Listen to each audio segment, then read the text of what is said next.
Sister Kalthoum from India asks the frequently asked question: what to do when scholars who all follow the manhaj of the Salaf differ? Which opinion should we follow? Is it try to weigh the majority? So 15 people said it's okay and 12 said it's not okay, so I'll follow the majority. Is it democracy? Or is it what I'm inclined to do? So I feel more likely to take the 12 scholars' opinion because this is what suits me.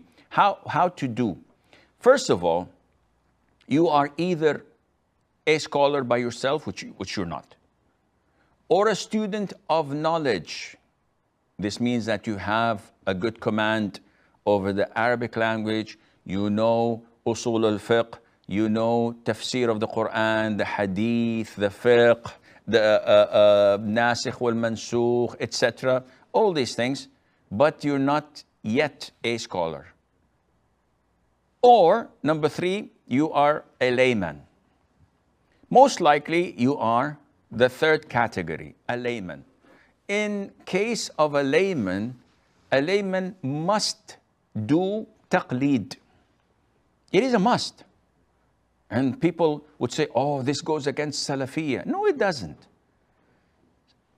The way that people practice Salafiyya today is taqleed.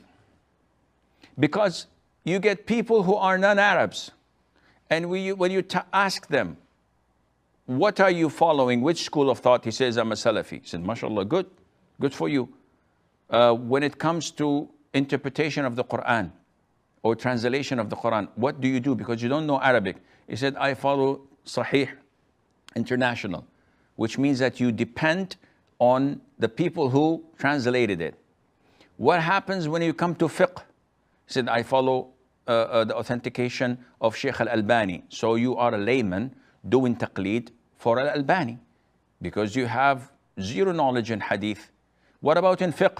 I follow scholar so-and-so in fiqh. Whatever he says, I follow him. So you are imitating him. You're doing taqleed. Might as well do taqleed to Abu Hanifa, or to Malik, or to Shafi'i, or to Ahmad bin Hanbal.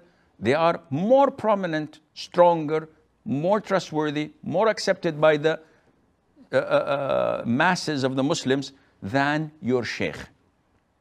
So if you're a layman, you have to pick one single scholar that you trust his knowledge, his religious commitment, and he's trustworthy.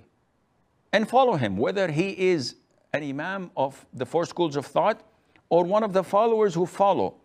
But you cannot simply cherry pick and sit back on your couch and say, I like this opinion. It sounds okay. But that opinion over the second issue from that second school of thought is stronger than that one. How are you evaluating? So you say, but it looks better. It sounds, I have a gut feeling. Do you take such gut feeling when it comes to neurosurgery that you have to do in your spine? And you say, no, I think I'm going to follow this procedure. Or you give yourself up to the doctor and he does whatever he does because you trust him and you have zero knowledge in it. So the way you're asking is wrong. People nowadays, they Google it. They go to Islam Q&A and they say so many, see so many opinions and say, okay, I'll choose this one, without knowing that what they're doing is totally wrong. The answer was given to a specific question. You cannot put this answer to your question because there might be few differences that make the whole world different. And therefore, you have to be careful.